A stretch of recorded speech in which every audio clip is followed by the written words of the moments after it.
Merhaba arkadaşlar. İnsan dilinin kökeni ve evrimiyle ilgili videolarda beyin konusunu işleyerek belli bir noktaya gelmiş olduk. Daha önce de açıkladığım gibi insan dilinin kavranması ve anlaşılması bakımından insan beyninin şu anki durumu, bu konudaki bilgiler, beyinle vücut arasındaki ilişkilerin nasıl olduğuna ilişkin belli başlı konulara değindik. Şimdi bu konulara değindikten sonra direkt insan diline, insan konuşmasının gelişimine ilişkin diğer konulara el atacağız yavaş yavaş. Şimdi ilk olarak bu videoda insan beyninde belli bir dil merkezinin, konuşma merkezinin olup olmadığı konusunu ele alacağım. Geçmiş dil teorilerini ele alırken bu konuya kısmen değinmiştik. Bildiğiniz gibi tarihi geçmişte frenolojiye dayanan bir anlayış vardı. 18. 19. yüzyıllarda gelişmeye başlayan frenoloji insan beynini belli kompartımanlara, belli bölümlere, kısımlara ayırıyordu ve bu kısımların her belli kısmın belli insan davranışını, duygusunu, insanın değişik tepkilerini, davranışlarını buradaki merkezlerin hallettiğini söylüyordu. Aslında bu kavrayış açısından oldukça kolay, işe yarar bir yaklaşım gibi gözüküyordu. Ve nitekim daha sonra 19. yüzyıldan sonra nörolojinin gelişmesiyle birlikte bir takım beyin rahatsızlıklarının sonuçları, dille ilgili bir takım sonuçlarına ulaşıldıkça bu konu giderek daha çok dikkat çekmeye başladı. Şimdi burada bazı dönüm noktaları var. Bu dönüm noktalarının ayrıntıları elbette bizi ilgilendirmiyor. Ben sadece birkaç tane çarpıcı örnekten söz etmek istiyorum. Bunlardan birisinden daha önce söz etmiştik. 1940'lı yıllarda Amerika'da bir demiryolu işçisi olan Phineas Gage'in kafasına saplanan, gözünün oradan çıkan ve ön frontal lobun önemli bir kısmına zarar vererek yukarı çıkan bir demirden ve bunun sonuçlarından söz etmiştik. Gage bu olaydan sonra kişiliği değişmişti. Gage öldükten sonra beyni incelendi. İncelendiğinde beynin hangi bölgelerinin birdenbire ve yıkıcı bir şekilde zarar gördüğü tespit edildikten sonra tabii iş yorumlamaya geçti. Buradan frenolojinin daha önceki söylediğine uygun biçimde örneğin kişiliğin belli duyguların merkezlerinden birisine ulaşıldığını, bu merkez ağır hasar gördüğü için Gage'in kişiliğinin bozulduğu falan diye yorumlar yapıldı. Ama bundan daha önemlisi nöroloji tarihi açısından, yani nöroloji tarihinin dilin kullanımı ve dille ilgili merkez tartışmaları açısından en önemli olaylardan birisi Fransa'da gerçekleşti. Tıp literatüründe ismi uzun süre Tantan olarak geçen, fakat daha sonra isminin Louis Le Borgne olduğu anlaşılan bir Fransız bir gün hastaneye geldi. Bu hastaneye geldiğinde konuşma güçlüğü çekiyordu. Daha doğrusu konuşamıyordu. Konuştuğu tek bir kelime vardı. O da tan sesiydi. Dolayısıyla bu hastaya Tantan ismi takıldı. Daha sonradan bu Tantan ismi olarak anılan kişinin aslında Louis Le Borgne olduğu ve 1840 yılında ani bir travma yaşadığı ve bu travmanın sonucu olarak da beyninde frontal lob dediğimiz ön lobun belli bir bölümünün yıkıma uğradığı, daha sonra Tantan vefat ettikten sonra onun beynini inceleyen Paul Broca isimli doktor onun frontal lobda belli bir bölgenin tamamen çok büyük bir yıkıma uğradığını, bir lezyona uğradığını, dolayısıyla bu nedenle de konuşma yetisini yitirdiğini söyledi. Şimdi konuşma yetisini yitirmesiyle birlikte Broca'nın adını andığı bölgeye daha sonradan Broca alanı dendi. Çünkü benzer biçimde aynı bölgede bazı sorunlar yaşayan insanların da konuşma ile ilgili, yani dilin kullanılması ile ilgili ciddi sorunları vardı. Buradan hareketle konuşmanın beyinde frontal lobda Broca alanına denilen yerde konuşmanın yönlendirildiği şeklinde bir düşünce gelişti ve bu düşünce giderek yerleşmeye başladı. Daha sonra konuşmayı ve dil yetisini doğrudan etkileyen başka rahatsızlıkların olduğu da fark edildi. Bunlardan birisi örneğin Alman hekim Wernicke'nin bulduğu bir yerdi. Daha sonra bu konuşma ve dil kullanımı ile ilgili bozukluklara genel olarak afazi ismi verildi. Daha sonra bulunan afazilerle birlikte bu sayı giderek artmaya başladı. Zaman içerisinde bu dil ve konuşma bozuklukları, yani afazilerin yalnızca Broca'nın tespit ettiğiyle sınırlı olmadığı, başka afazilerin olduğu da ortaya çıktı. Örneğin Broca'nın tespit ettiği afazide hasta anlamayla ilgili bir sorun yaşamıyor. Yani söylenenleri anlıyor, tepkisini veriyor. Fakat kendisi dili kullanamıyor. Yani uygun kelimeleri bulamıyor. Kısacası belli sesleri çıkaramıyor, dil bilgisine hakim olamıyor ve dolayısıyla da yalnızca anlıyor. Anlam boyutunda bir sorun yok. Daha sonra Alman hekim Wernicke benzer bir rahatsızlık buldu. Wernicke'nin bulduğu rahatsızlık ise Broca'nınkinin tam tersiydi. Bu sefer de hasta düzgün konuşuyor, kelimeleri falan düzgün söyleyebiliyor. Fakat anlam konusunda hiçbir şey yapamıyor. Yani söylenenleri anlayamıyor, kendi demek istediklerini ifade edemiyor. İkinci vakanın tespitinden sonra beyinde Broca alanının dışında bir de Wernicke alanının bulunduğu yönünde bir görüş ortaya çıkmaya başladı. Bu iki bölümde genel olarak insanlar bakıldığında mutlaka beyinle ilgili yayınları okuduysanız şunu görmüşsünüzdür. İnsanların çoğunda beynin konuşmayla ilgili alanının sol beyin yarıküresi olduğu, genellikle sol beyin yarıküresinde konuşmanın yönlendirildiği söylenir ve genel kitaplarda ve değişik kaynaklara ulaştığınız zaman insanın konuşma merkezinin sol beyin yarıküresi olduğu söylenir.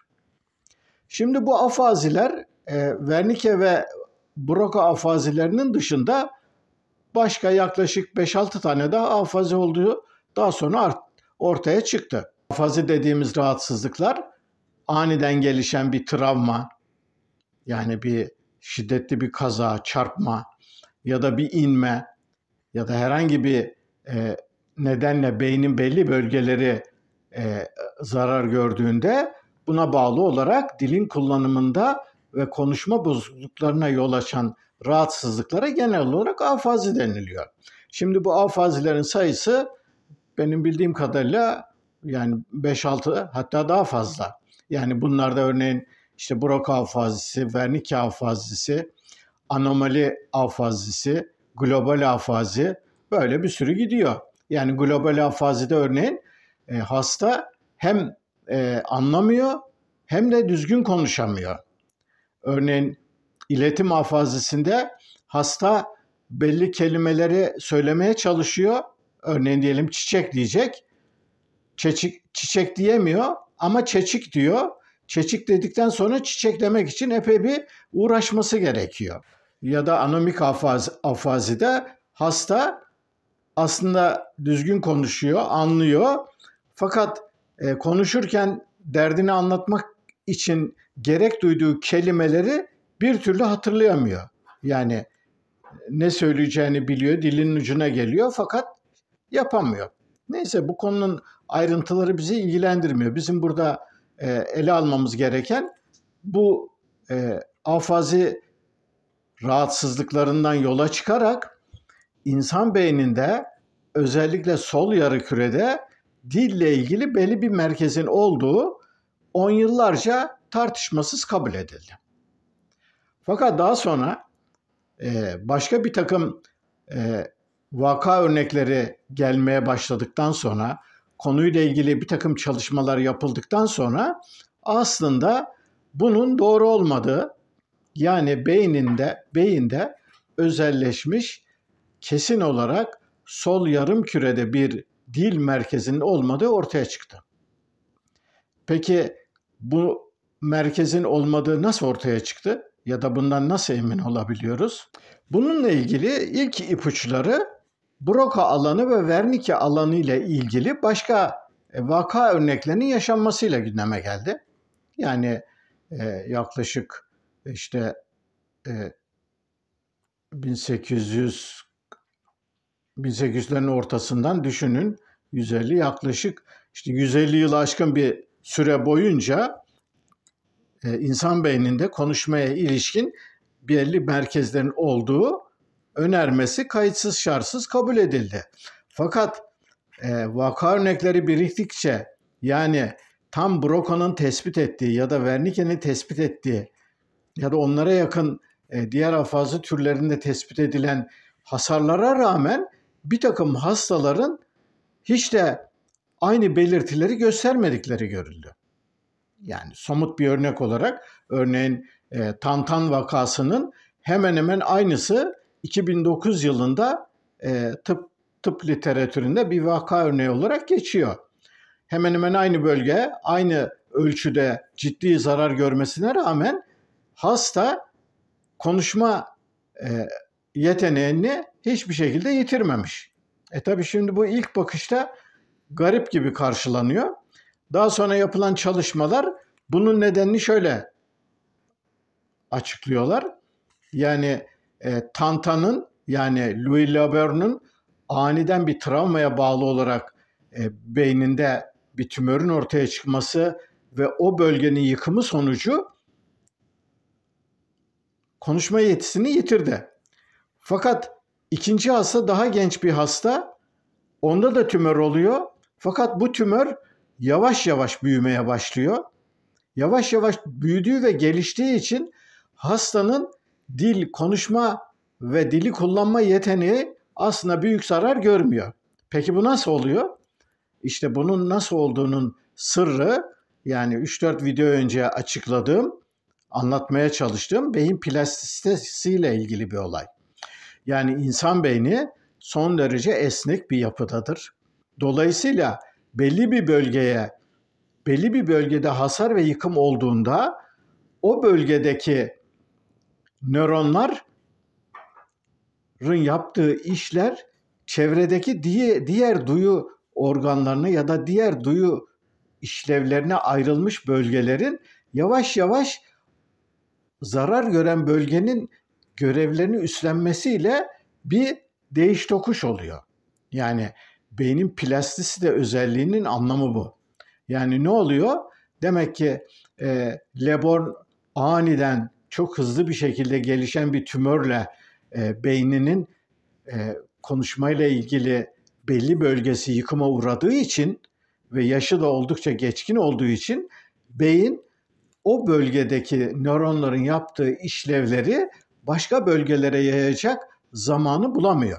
Ama başka örneklerde bu zamanı bulabildiği için bu sefer konuşmayla ilgili görevleri bu yeni bölgelerde sürdürülebiliyor. Görmüş olduğumuz gibi beyin plastisitesi, yani beynimizin esnekliği, kendini yeni koşullara uyarlama yeteneği bizde şu sonucu doğuruyor ki insan beyni aslında bildiğimiz anlamda diğer organların hepsinden farklı olarak özellikle de neokorteks, yani üst bilişsel faaliyetlerin yönetildiği merkez olarak neokorteksin değişik bölümleri aslında bildik anlamda bir organ değil. Bu organ, bu yapı aslında çok büyük bir potansiyel, bir olanak. Burada sayısız milyarlarca nöron var. Bu nöronlar sabit kemikleşmiş bir yapıları yok. Bu nöronlar ve bu nöronların birbirleriyle yeni ilişkiler kurabilme yetenekleri sayesinde dışarıdan gelen uyaranlara ve yeni duyu verilerinin işlenmesine bağlı olarak insan beyninin değişik bölümleri farklı farklı konularda kendilerini uyarlayabiliyorlar. Aslında bu konunun ayrıntılarını beyin plastisitesinin önemi videosunda işlemiştim. Fakat yine burada bu konuda kısa bir hatırlatmada bulunmak istiyorum. Yani beyin plastisitesinin yani beynin esnek yapılanmasının ne kadar önemli olduğu burada altını defalarca çizmemiz gerekiyor. Beynin yapılanmasında bu olağanüstü esneklik ve kendini yeniden örgütleyerek yeniden yapılandırma yeteneği kendini bir takım özellikler haline açığa vuruyor. Bunların en bilinenlerinden birisi belli travmatik olaylardan sonra inme ya da belli travmalardan sonra kişiler dönem dönem hafızaları gidebiliyor. Yani diyelim kaza oluyor. Kaza olduktan sonra kişinin hafızası birdenbire sıfırlanıyor. Ne olduğunu, kim olduğunu, nereden geldiğini, nereye gittiğini, şu an ne yaptığını birdenbire hatırlayamıyor. Ki ben kişisel olarak kendim de bu olayı yaşadım. Benim annemle babam bir trafik kazası geçirdiler.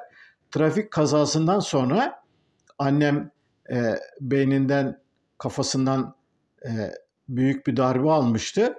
Bu darbenin ardından annemin hafızası gitti. Yani annem bana örneğin dayı diyordu.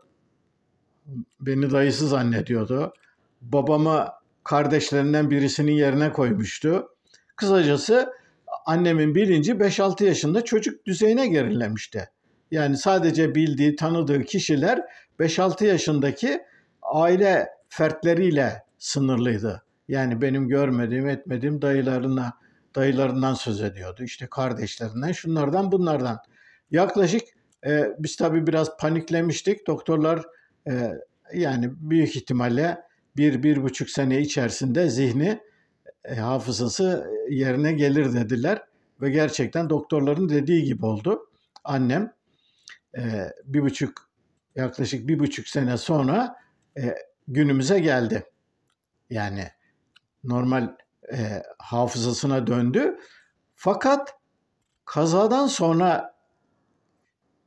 sonraki yaşantıya ilişkin anıları tutamaz oldu. Yani yeni tanıştığı insanları tekrar gördüğü zaman bilemiyordu. Ama eski tanıdıklarını ta çocukluktan başlayarak eski tanıdıklarını, ayrıntıları, her şeyi bilebiliyordu.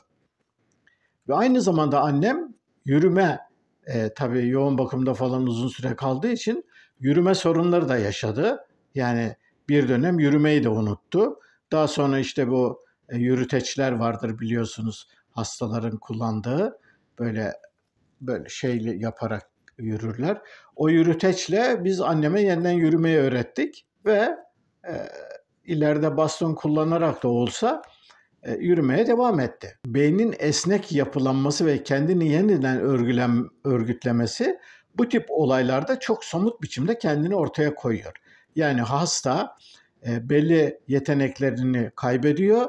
Fakat aradan belli bir zaman geçtikten sonra beynin diğer yapıları o eski yapılan işlerle ilgili görevleri üstleniyor ve beyin o bölgeler eski işlevleri sürdürebilecek düzeye geliyor. Beynin yeniden örgütlenmesi ve yeniden yapılanmasıyla ilgili dikkat çekilecek birinci nokta bu. İkinci bir olay, belli işlevlerin komşu bölgeler tarafından üstlenmesiyle ilgili. Buna ilişkin de geçmişte değişik videolarda bir sürü örnek vermiştim. Örneğin gözleri görmeyen insanların koku yeteneklerinin, dokunma yeteneklerinin ve işitme yeteneklerinin olağanüstü geliştiğini, dolayısıyla görmemelerine rağmen bu yetenekleri geliştirdikleri için bir takım işlevleri çok rahat bir biçimde yapabildiklerinden söz etmiştim. Burada da şu oluyor, Kişinin gözü görmediği için normal insanlarda görmeye ayrılmış ya da geçmiş yaşantısında görmeyle ilgili alandaki nöronlar ve yapılar kendilerini yeni duyu verilerini işleme yönünden örgütleyebiliyorlar. Beyinde hepçi bağlantılar dediğimiz birlikte ateşlenen nöronların birlikte çalışması sonucu yeni yapıların oluşması beynin bu bölgesinin kendini geliştirmesine neden oluyordu. Üçüncü bir özellik, yine daha önce birçok örneğini vermiştim. Yani sanatçılardan, buz patencilerinden, pimpon oynayanlarından ya da Londralı taksicilerin mekanla ilgili kendilerini geliştirme kapasitelerinden ve çabalarından ve buna bağlı olarak beyinlerinin hipokampüs denilen mekan tespitiyle ilgili bölümlerinin çok geliştiğinden söz etmiştim. Evet, bu da beynin esnekliğinin çarpıcı örneklerini gördüğümüz bir durum. Yani belli konularda yetkinleşme, olağanüstü tekrarlar ve yoğunlaşma ile birlikte beynin o kullanılan bölgesi genişlemeye ve güçlenmeye başlıyor. Yani masa tenisi oynayan ya da normal tenis oynayan ya da işte beyzbol, kriket gibi oyunları oynayan sporcuların olağanüstü yeteneklerini düşünün. Onların bu işleri yapabilmeleri aslında o konuda beyinlerinin ilgili bölümlerinin olağanüstü gelişmiş olmasıyla ilgili. Yoksa bu işleri yapamazlardı.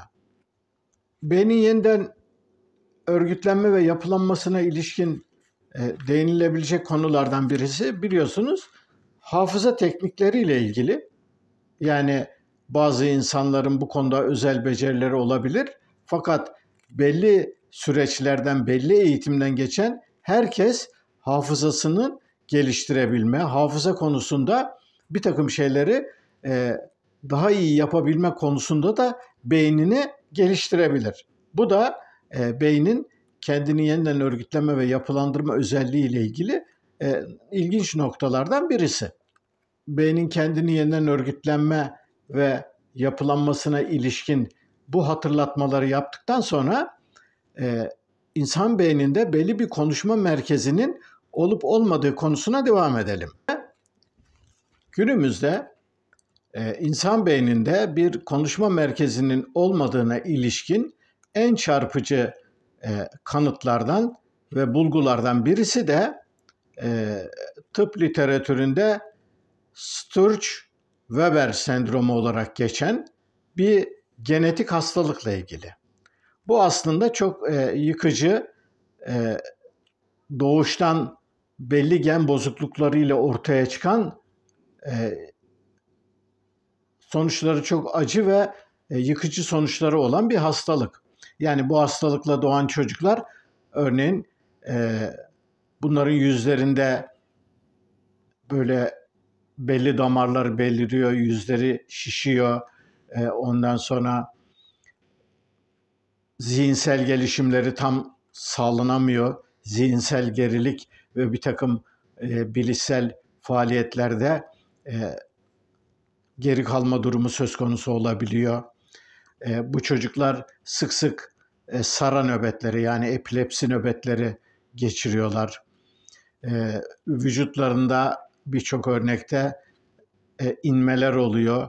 Vücudunun neredeyse yarısında inme olabiliyor. Artı bu çocuklarda görme kusurları, önemli boyutlarda görme kusurları oluyor. Fakat bütün bunlara rağmen bu çocuklar zaman içerisinde konuşma becerileri ve konuşma yetenekleri kaybolmuyor. Ki onların beyinlerinde bu yıkıma neden olan bölge esas olarak sol beyinde. Sol beyinde olmasına rağmen zaman içerisinde çocuklar konuşma yeteneklerini ve konuşma ile ilgili bir takım becerileri öğrenebiliyorlar. Yani bu da şunu gösteriyor. Konuşma merkezi olarak sol beyin yarımküresinin tespit ve sol beyin yarımküresinde belli noktaların tespit edilmesi aslında geçerli ve doğru bir tespit değil.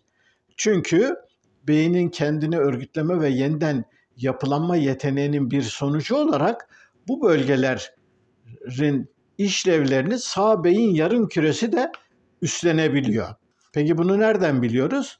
İşte bu Starch-Weber sendromuyla doğan çocuklarda genellikle sol beyin yarımküresinin önemli bir bölümü, hatta bazısında tamamı alınmak durumunda oluyor. Buna rağmen sağ beyin yarımküreleri tamamen alınmasına rağmen bu çocuklar konuşabiliyorlar. Dolayısıyla bu da bize şunu gösteriyor. Bu çocukların konuşmaları için ille sol beyin yarımkürelerinin olması gerekmiyor. Sağ beyin yarımküresi buradaki işlevleri üstlenebiliyor. Tabii şimdi bu söylediğimden hareketle şöyle bir yanılgı ortaya çıkmasın. Yani beynin her bölgesi her şeyi her an yapabilecek duruma gelebilir. Elbette böyle bir durum yok. Yani örneğin diyelim belli beyin rahatsızlıklarında ya da beynin yeniden örgütlenme ve yapılanmasında kritik eşikler var. Yani örneğin bir çocuk 5-6 yaşında ya da küçük bir çocuk beyninde belli yıkımlar olduğunda bunların telafi etme ve yeni özellikleri beynin başka bölgelerine aktarma kapasitesi ve gücü oldukça gelişkin olabiliyor. Ama yaşlı bir insanda bu durum olamıyor. Yaşlı bir insanda bunu aynı düzeyde göremiyoruz. Artı genel olarak beyinde belli işlerle ilgili, yani üst bilişsel faaliyetlerin yürütüldüğü neokortekste de genel olarak belli bölümlerin belli işlevlerle ayrılmış olduğu ve buralarda özelleştikleri çok açık. Ama bunu da zaten beyinle ilgili belli konuları tartışırken görmüştük. O da şuydu: beynin her bölgesi aslında geçmiş, daha önceki canlı türlerinde bambaşka işlevleri gören beyin bölgelerinin değişikliğe uğramasıyla ya da bunların yeni görevler üstlenmesiyle gelişmiştir. Dolayısıyla yani beyindeki belli özelleşmiş bölgelerin, belli özelleşmiş durumların bulunması aslında biraz önce söylediğim gibi beynin her bölgesinin her şeye her an yapabileceği anlamına gelmiyor. Bu anlamıyla beyinde belli bölgelerle ilgili belli gelişmiş noktalar olabiliyor. Fakat bunlar genel olarak baktığımız zaman bizim konuşmayı ve dil kullanımının beynin yalnızca belli bölgesinde odaklandığı şeklindeki anlayışların doğru olmadığını ortaya koyuyor. Anımsayacağınız gibi değişik geçmişte dil teorilerinden söz etmiştik. Bunların bazılarını ayrıntılı biçimde eleştiriye tabi tutmuştum. Örneğin bunlardan birisi Noam Chomsky'nin dil edinme teorisiydi. Noam Chomsky'ye göre yaklaşık işte Homo sapiens 150-200 bin yıl önce bir makromutasyon sonucu insan beyninde artık nerede olduğunu ve nasıl olduğunu bilemediğimiz bir değişiklik oluyor ve insan türünde dil edinme yetisi diye bir şey ortaya çıkıyor. Bu organik bir yeti, tıpkı bir organ gibi. Bu yeti bütün insanlarda olduğu için ancak konuşulabiliyor ve dolayısıyla da insan dışındaki hayvanlarda bu genetik mutasyon ve bu yeti gelişmediği için insanın dışında diğer hayvanların hiçbirisinde dil kullanımına rastlayamıyoruz. Şimdi bu videoda anlatmaya çalıştığım gibi aslında Chomsky'nin bu varsayımının geçerli olmadığı ve dilin hiç de böyle tek bir merkezden belli bir genetik e, değişiklikle ortaya çıkmış bir özellik olmadığını anlamış oluyoruz. Daha önceki videolarda da değindiğim gibi Chomsky'nin teorisinde bir sorun var. Bu sorunların farkında olan bazı düşünürler ki örneğin bunlardan birisi de Steven Pinker'dı. Bu tür araştırmacılar ise Chomsky'ci nasıl olduğu ve nereden çıktığı belli olmayan dil edinme yetisi yerine insan beyninde bir dil modülünün bulunduğundan söz ediyorlardı. Bu dil modülü de esas olarak bu dil modülü sayesinde insanların konuşabildiğini, bu dil modülünün de evrimsel süreçte belli adaptasyonların sonucu olarak ortaya çıktığını söylüyorlardı. Buna ilişkin de farklı öneriler vardı. Bu önerilerin neler olduğunu ve bunlara ilişkin de belli değerlendirmelerde bulunmuştum. Fakat sonuçta insan beyninin belli modüllerden oluştuğunu ve bu modüllere dayalı olarak işlediğine yönelik anlayışın da doğru olmadığını biraz önce anlattığım örneklerden görüyoruz. Yani değişik konularla ilgili olarak insan beyninde bir modüler işleyiş diye bir şey yok. Bunların çoğu aslında bildiğimiz anlamda öğrenmeye dayalı davranışlar. Yani sonuçta insan dilini konuşma ve insan dilini öğrenme, insan dilini kullanma becerisi sonuçta bir dizi öğrenme davranışıyla gelişen bir durum. Nitekim ilerideki videolarda insanların konuşmayı, dili kullanmayı nasıl öğrendikleri konusuna gireceğim. Modüler dil anlayışına yakın olarak bir başka anlayışında bildiğiniz gibi işlemsel zihin teorisiydi. İşlemsel zihin teorisinin kurucusu ya da bu teoriyi derli toplu ilk ortaya koyan kişi Amerikalı filozof Jerry Fodor'du. Jerry Fodor'un bu işlemsel zihin teorisinin dilin nasıl geliştiğini ve nasıl ortaya çıktığını açıklamaya yönelik çabası da aslında insan beyninin tamamen hesaplamaya ve mantığa dayalı bir biçimde işlediği ve bu şekliyle de dilin ortaya çıktığını söylüyordu. Şimdi biraz önce anlatmaya çalıştığım özellikler aslında yani Chomsky'nin dil edinme teorisi, Pinker'ın dil modülü anlayışı gibi işlemsel zihin teorisinin de dilin ortaya çıkmasını ve insanların dili kullanmalarını açıklayamadığını buradan da görmüş oluyoruz. Yani konuyu daha fazla dağıtmadan toparlamaya çalışayım. İnsan dili, insan konuşması evrimsel süreçte 2 aşamadan geçerek hazırlanıyor. Birincisi uzak evrimsel aşama demiştim. Bununla ilgili değişik konuları ele almıştık. Yani şimdi insan dili bugün sesli biçimde sürüyor ve en yaygın biçimini sesli konuşmada görüyoruz ama insan dilini sesli konuşmayla özdeşleştirmemek gerektiğini, sesli konuşmanın dışında da insan dilinin daha geniş bir menzilinin ve kucakladığı alanların olduğundan söz etmiştim. Demek ki insan dilini ama buradan hareketle insan dilinin yaygın biçimi olarak sesli konuşmayı hazırlayan bir takım organsal yapı ve düzeneklerin uzun evrimsel süreçte milyonlarca yıllık geçmiş içerisinde adım adım geliştiğini görmüştük. Gırtlağın ve ses kutumuzun aşağıya inmesinden akciğerlere, akciğerlerin gelişmesine, yani bu ses çıkarma ile ilgili bir takım organ ve yapıların nasıl değiştiklerini, bunların hangi süreçlerden geçerek bugüne ulaştıklarını kısaca anlatmaya çalışmıştım.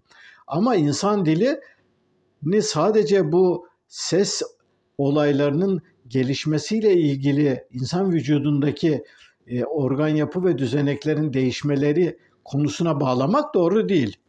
Esas olarak daha önce defalarca ele aldığımız gibi insan dilinin bugünkü biçiminde gelişmesi aslında Homo sapiens sapiens'in ortaya çıkmasıyla birlikte gündeme geldi. Homo sapiens sapiens'in tarihinin 150-200 bin yıl geriye gittiğini biliyoruz.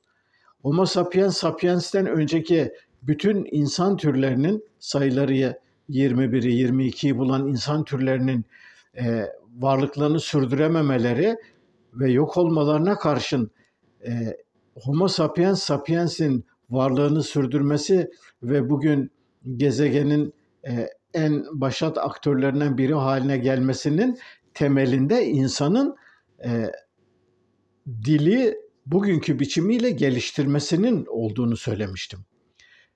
Zaten bu videolar dizisinde bu sürecin nasıl olduğunu, bu sürecin kilometre taşlarının neler olduğunu açığa çıkartmaya çalışıyoruz. Yani araştırmamızın esas yöneldiği nokta bu. Ama dilin ortaya çıkması, kökeni ve gelişmesiyle ilgili günümüzde o kadar büyük bir kargaşa ve o kadar çok sayıda teori var ki bu teorileri tek tek ele almak ve bu teorilerin yol açtığı kafa karışıklıklarını gidermeden bu konunun ayrıntılarına girmek mümkün olmadı. Mümkün olmadığı için ister istemez değişik dil teorilerine, bu dil teorilerinin ele alınmasına, bunlara yönelik eleştirilere girmek zorunda kaldık. Bu eleştirileri yapabilmek için de zaman zaman bazı epistemolojik ve metodolojik sorunlara da girmek zorunda kaldık. Çünkü bu sorunların üstesinden gelmeden söz konusu teorileri eleştirmek ve bunların eksiklerini ve yetersizliklerini ortaya sererek kapsayıcı ve doğru bir anlayışın geliştirebilmesi için gerekli tutamak noktalarını elde etmek mümkün olmayacaktı. Ama en son beyinle ilgili videolardan sonra artık bu konuda belli bir noktaya gelmiş durumdayız. Yani artık bundan sonra belli konuları işlerken Chomsky'den, modüler dil anlayışından ya da işlemsel zihin teorisinden, yani bu türden ya da dilin ortaya çıkmasını yakın dönemdeki bir takım adaptasyonlara bağlayan bir takım evrim teorisi bağlamındaki önerilerin ayrıntılarına artık girmemiz gerekmiyor. Bu konularla ilgili geçmiş videolarda uzun uzadıya durduk. Durduğumuz için de bu konuları aşabilen bir zemini sağlamış olduk. Kısaca toparlarsam, bugün insan beyninde insan dilinin oluşmasına, kullanımına, insan dilinin günümüzdeki en başat unsuru olan sesli konuşmanın belli bir merkezden, ki bu merkezin insan beyninin sol yarım küresi olduğu, bu sol yarım kürede Broca alanı ve Wernicke alanı gibi belli özelleşmiş alanların bulunduğu ve konuşmanın buralardan yönlendirildiği, yani bu bölgelerin oluşmasıyla ilgili olarak da belli genlerin iş başında olduğunu, hatta bu genlerden bir tanesi olarak FOXP2 geninden söz edildiğini ve bu genin işte insan konuşmasını ortaya çıkaran gen olduğunu, işte bu genden yoksun kalan bazı insanların işte Williams sendromu gibi bazı hastalıklara tutularak konuşmayla ilgili sorunlar yaşadıklarını, bu konularda değişik iddiaları geçmiş videolarda ele almıştım. Dolayısıyla kısacası insan beyninin plastisitesi, yani kendini yeniden örgütlenme ve yapılandırma özelliği sayesinde biz konuşma ve dilin kullanımı ile ilgili beyinde böyle bir merkezin olmadığını rahatlıkla söyleyebiliyoruz. Bu rahatlıkla bunu söyleyebilmemizin nedeni olarak tıp tarihinde geçmişte farklı yorumlamalara neden olan vakalara çok benzer vakaların aslında geçmişte çıkarılan o sonuçları doğrulamadığını, o sonuçları doğrulayabilecek verilerin yeterince ortada olmadığını bize gösterdi. Dolayısıyla günümüz tıbbının gelmiş olduğu nöroloji biyokimya ve nörofizyoloji ile ilgili çalışmaların sonuçlarına baktığımızda bugün insan beyninde somut bir biçimde elle tutulur, yeri belli bir konuşma merkezinin olmadığını kesin olarak söyleyebiliyoruz. Bu videonun da sonuna geldim. Beni dinlediğiniz için teşekkür ederim. Bir sonraki videoda buluşmak üzere. Hoşça kalın.